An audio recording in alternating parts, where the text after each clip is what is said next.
আসসালামু আলাইকুম। আশা করি সবাই ভালো আছো, সুস্থ আছো। আজকে আমি তোমাদের মধ্যে একটি চমৎকার ক্লাস নিয়ে হাজির হয়েছি। আজকে আমি তোমাদের আর্থিক বিবরণীর কয়েকটি সম্বন্ধে আলোচনা করব।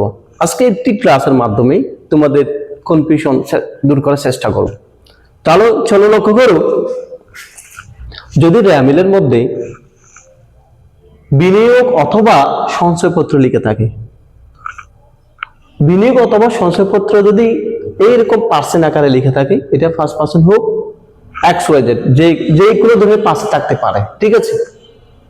এরপর যদি একটা টাকা লিখে থাকে, ওটা আর্থিক বিবরণীতে কোথায় কোথায় যাবে। তাহলে দেখো, এখন বিনিয়োগ অথবা সঞ্চয়পত্রের উপর মানে মূল টাকার উপর একটা পার্সেন্ট আছে 5%।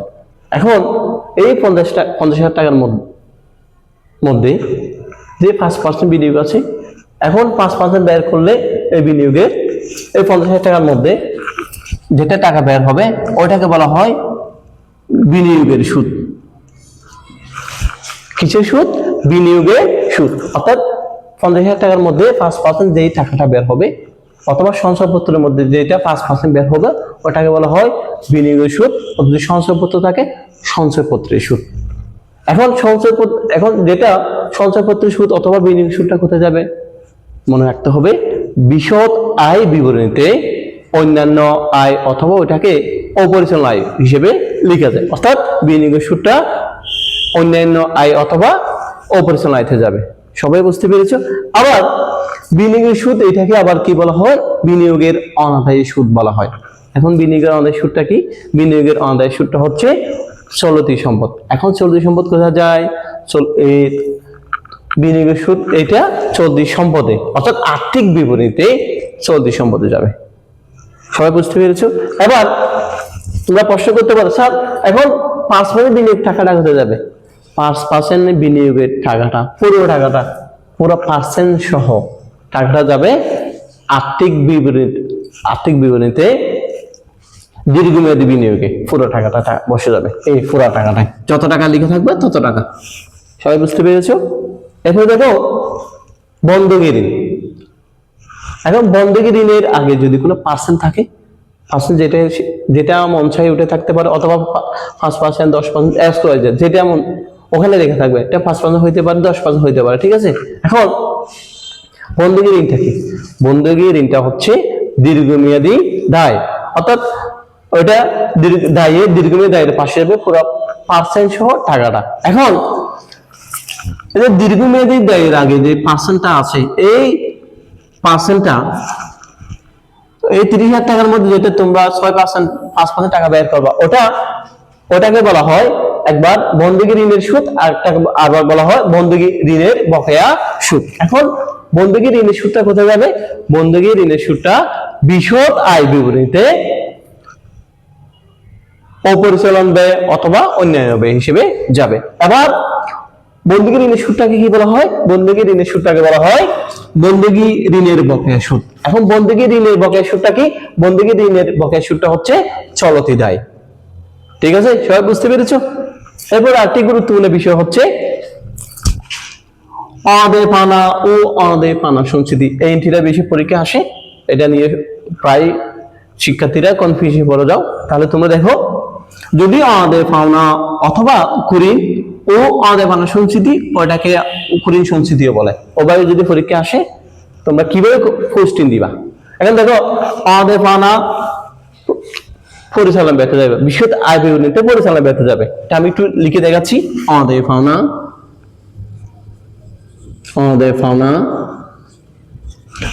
হচ্ছে, এখানে ধরে আমি লিখে আছে 2,000 টাকা, ঠিক আছে।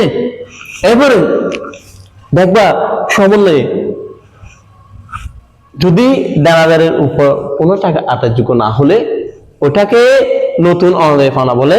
এই অনাদায়ী পাওনার সাথে যোগ করতে হয়। আমি আবারও রিপিট করি, যদি সমন্বয়ের মধ্যে দানাদারের উপর যদি কোনো টাকা আদায়যোগ্য না হয়, সেই টাকাটা এই অনাদায়ী পাওনা অথবা কুঋণ লিখে থাকলে ওটার সাথে নতুন অনাদায়ী পাওনা বলে যোগ হবে, অথবা কুঋণ লিখে থাকলে নতুন কুঋণ বলে যোগ হবে, ঠিক আছে। এখানে যেহেতু দানাদারের আদায়যোগ্য নয় 500 টাকা, এটা নতুন অনাদায়ী পাওনা বলে যোগ হবে, নতুন অনাদায়ী পাওনা বলে যোগ হবে। টাকা হচ্ছে 500 টাকা, যোগ করে আসে 2500 টাকা। ঠিক আছে, এবারে লিখা আছে এবং অবশিষ্ট দেনাদারের উপর যদি কোনো অবশিষ্ট দেনাদারের উপর যদি কোনো পার্সেন্ট আকারে যদি সঞ্চিত ধার্য করতে বলে, তখন কি হবে? তখন তোমাদের আগে একটা নোট করে প্রকৃত দেনাদার বের করে ফেলতে হবে। এখন দেনাদারটা কিভাবে বের করে আমি তোমাদের শিখিয়ে দিচ্ছি, খেয়াল করো। ধরো রেয়া মিলে দেনাদার আছে অথবা প্রাপ্য হিসাব আছে, আমি একটা এখানে লিখেছি 30,000 টাকা। ঠিক আছে, এখন 30,000 টাকা লিখার পর যদি সমন্বয়ের মধ্যে ধারে বিক্রয় লিখে থাকে অথবা বিক্রয় টাকা যদি হিসাবভুক্ত না হয়, তখন সেই টাকাটা তোমার দেনাদারের সাথে অলিখিত বিক্রয় বলে যোগ হবে। এটার সাথে যোগ অলিখিত বিক্রয়। এখানে ধারে বিক্রয় 1,000 টাকা লিখেছি, 1,000 টাকা এখানে যোগ হবে 30,000 সাথে 31,000 আসছে। ঠিক আছে, লিখার পর মনে রাখতে হবে ও যেটা দেনাদারের আদায়যোগ্য হয় নাই, যেটা নতুন বলে যোগ করেছিলাম আমাদের পাওনার সাথে, আবার সেটি দেনাদার থেকে বাদ যাবে। আবার বলি, যেটা দেনাদারের আদায়যোগ্য হবে না সেটা দেনাদার থেকে বাদ যাবে। আবার বাদ দেওয়ার পর আবার যেটা তোমরা দেনাদার থেকে বাদ দিবা সেটা হচ্ছে আমাদের পাওনার সাথে অথবা কুড়িটালে সেটা যোগ হবে। ঠিক আছে, একটু আবারও রিপিট করি। যেটি নতুন আদায় পাওনা বলে যোগ করেছিলে আমাদের পাওনার সাথে, সেটির দেনাদার থেকে বাদ যায়, মাইনাস অনাদায়ী পাওনা। কয় টাকা লিখেছি? 500 টাকা। 31,000 থেকে 500 গেলে 30,500। এখন অবশিষ্ট কয় টাকা আছে? আর 30,500। এখন অবশিষ্ট দেনাদারের উপর কয় পার্সেন্ট ধরতে বলছে? 5%। তো মনে রাখতে হবে দেনাদার থেকে ধারে বিক্রয় যোগ করার পর সমন্বয়ে যতগুলো এন্ট্রি থাকবে, যতগুলো সমন্বয় থাকবে দেনাদারের উপর, সবগুলা বাদ যাবে। সেজন্য মাইনাস অনাদায়ী পাওনা সঞ্চিতিও কি যাবে? বাদ যাবে। কয় পার্সেন্ট? 5% বলছি। 30,500 5% 1,515 টাকা অথবা 25 টাকা যেটা আসবে এটা বাদ যাবে। যেটা আসবে এটা 15। আচ্ছা, আমি একটু ক্যালকুলেশন করে দেখি। দেখো, এখানে ছিল 30,000, 1,525 টাকা। হ্যাঁ, 1,525 টাকা বাদ যাবে। এখন 30,500 থেকে 1,525 টাকা বাদ দিয়ে যেটা বের হবে সেটাকে বলা হয় প্রকৃত দেনাদার বা প্রাপ্য হিসাব। এখন আমরা দেনাদারের উপর যে দুইটা পেয়েছিলাম, একটা 500 টাকা আর একটা হচ্ছে আমাদের সঞ্চিতি বের করেছিলাম, দুইটা সঞ্চিতি 1,525 টাকা বের করেছিলাম না? এই দুটোটা হচ্ছে এই আমাদের পাওনার সাথে নতুন বলে যোগ হয়। এই আমি একবার লিখে দেখিয়েছিলাম, কিন্তু আমি আবারও লিখে দেখাচ্ছি। দেখো, এই তো যেটির দেনাদারের আদায়যোগ্য হয় নাই সেটা নতুন বলে যোগ করেছি, আর যেটা দেনাদার থেকে বাদ গেছে সঞ্চিতি বলে, মানে আমাদের পাওনা সঞ্চিতি বলে, সেটা নতুন আমাদের পাওনা সঞ্চিতি বলে যোগ হবে। এখানে 1,525 টাকা আছে, যেটা থাকবে সেটা বসে যাবে।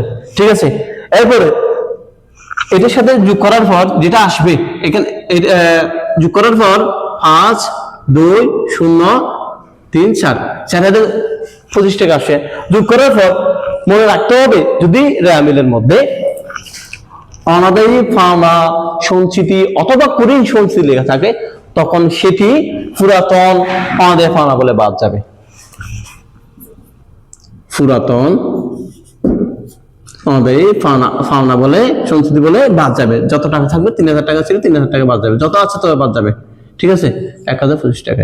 একটু আবার রিপিট করে বলি, মনে রাখতে হবে রেয়া মিলের মধ্যে অনাদায়ী পাওনা লিখে থাকলে সমন্বয় যেগুলো থাকবে সেগুলো নতুন বলে যোগ হবে, আর যেটা রেয়া মিলে লিখে থাকবে সেটি পুরাতন বলে বাদ যাবে। সবাই আশা করি বুঝতে পেরেছো। তোমরা যদি কনফিউশন দূর করতে চাও এই সমন্বয়গুলো দেখবা, ক্লাস দেখবে, আশা করি তোমাদের উপকার হবে। সবাই ভালো থাকবে, সুস্থ থাকবে, দেখা হচ্ছে পরের ক্লাস। আসসালামু আলাইকুম।